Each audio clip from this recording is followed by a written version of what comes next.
Assalamualaikum warahmatullahi wabarakatuh.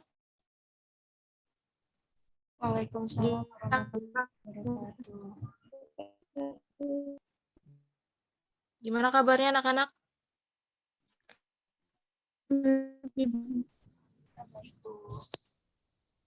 Hari ini kita akan memulai pembelajaran kita. Ibu minta satu orang untuk memimpin doa. Ada yang bersedia? Saya Bu. Ayo nih. Sebelum memulai pembelajaran pada hari ini, alangkah lebih baiknya kita membaca doa terlebih dahulu. Berdoa dimulai. Berdoa selesai. Ayo nih. Hadir Ibu. Dia Delia. Hadir Ibu. Putri Almaida. Hadir Bu. Oke, semuanya sudah siap buat ini? Siap Ibu. Oke, sekarang kita lihat ya di sini Ibu tampilkan PPT. Nah, di sini ada gambar. Nah, menurut kalian ini gambar apa ya? Ada yang bau?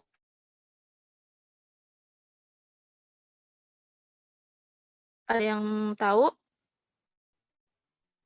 Gambar. Ya, paru-paru. Ada lagi? Selain Ayu nih, ini gambar apa ya? Ada apa? Paru-paru Bu.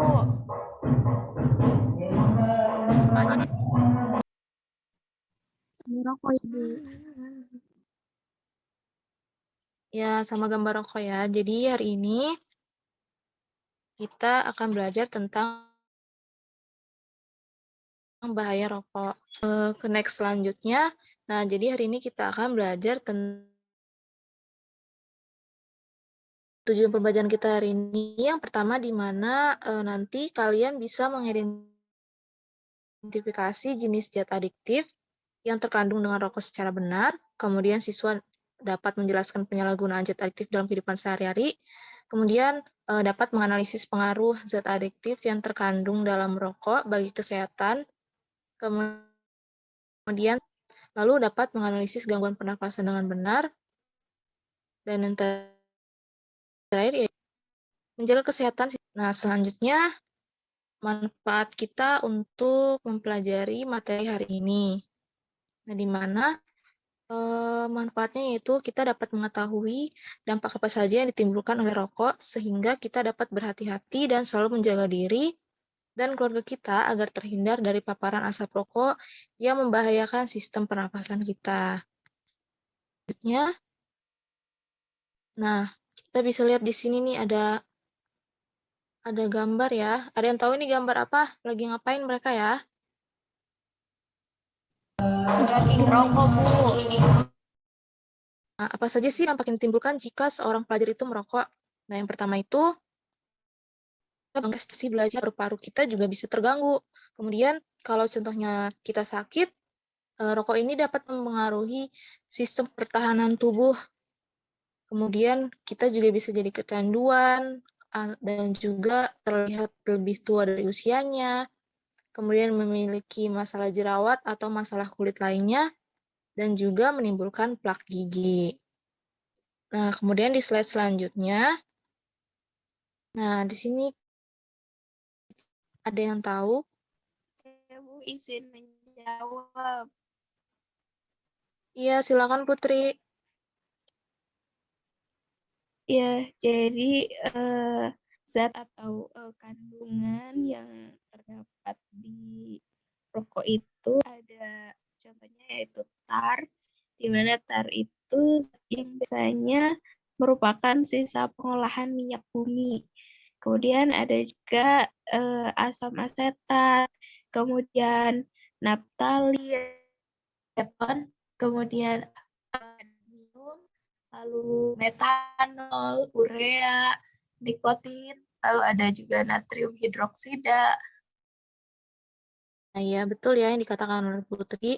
Jadi di dalam rokok itu banyak sekali zat-zat berbahaya. Nah, sebenarnya di dalam rokok itu ada 3 zat yang paling berbahaya ya.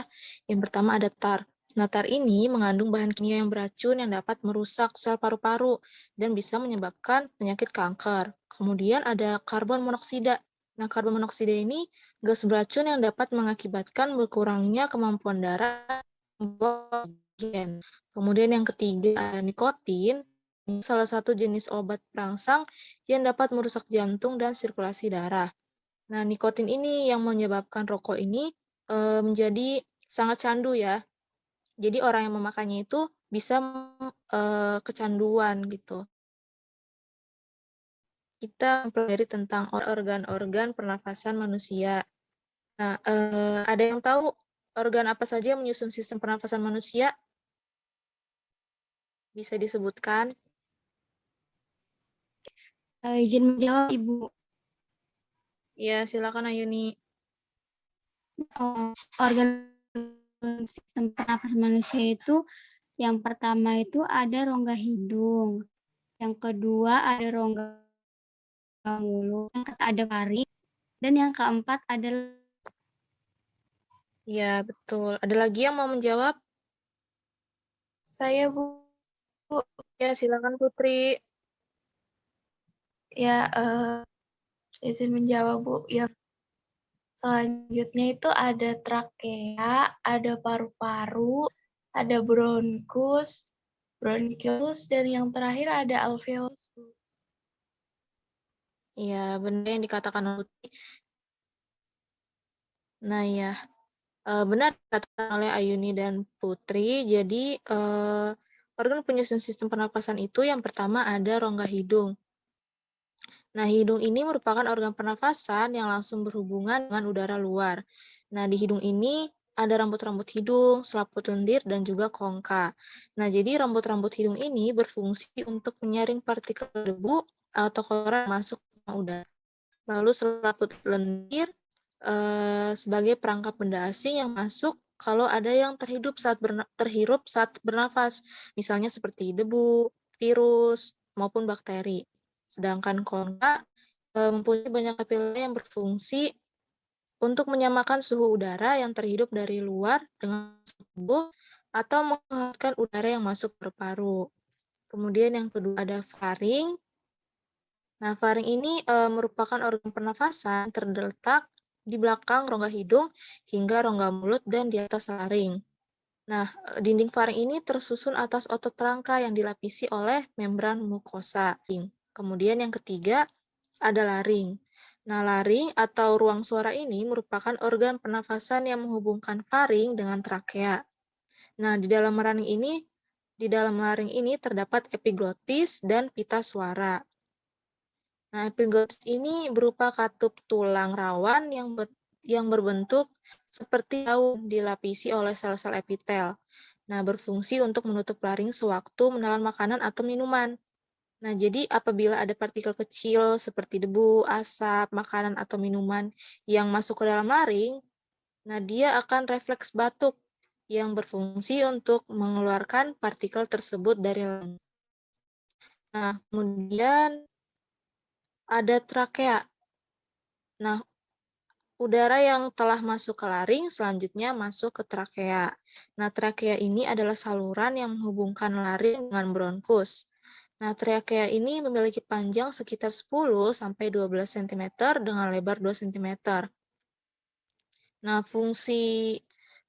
jadi di trakea ini ada silia. Nah, silia ini berfungsi untuk menyaring benda-benda asing yang masuk ke dalam saluran pernafasan.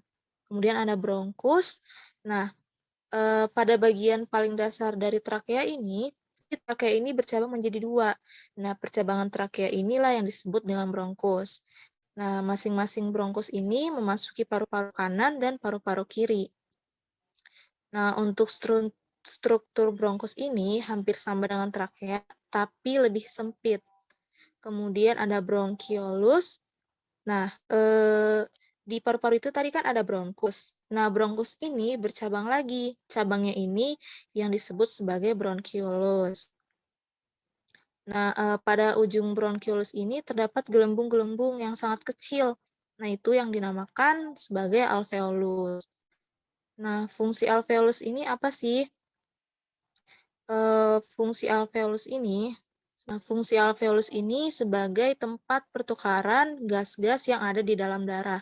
Nah, adanya gelembung-gelembung alveolus ini memungkinkan pertambahan luas permukaan untuk proses ada organ-organ penyusun sistem pernafasan. Nah, selanjutnya kita akan berdiskusi.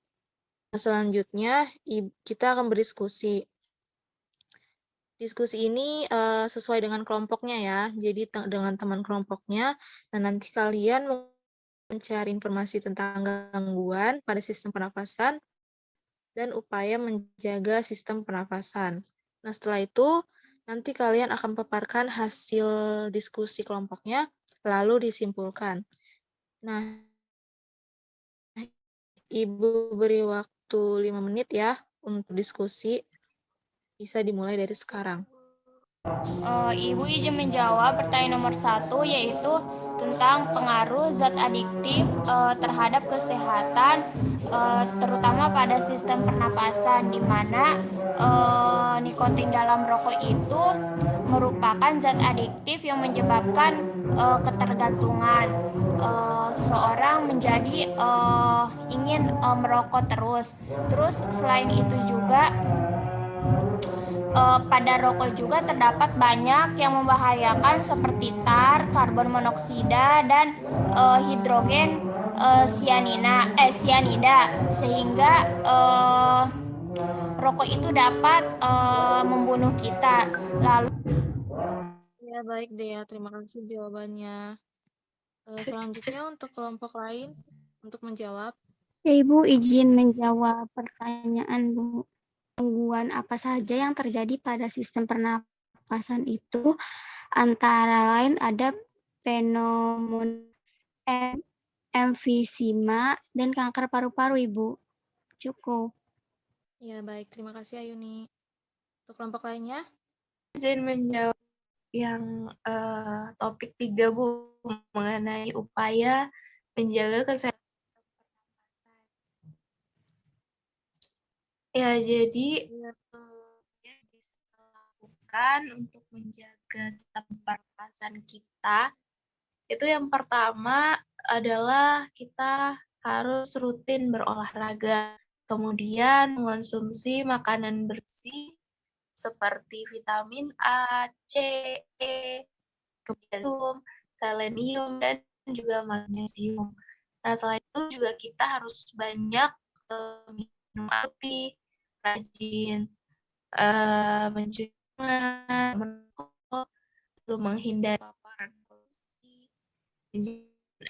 rumah sebagai area yang asri, jadi harus membersihkan tinggal kita, lalu kita juga dapat mendapatkan vaksin gitu ya, sebagai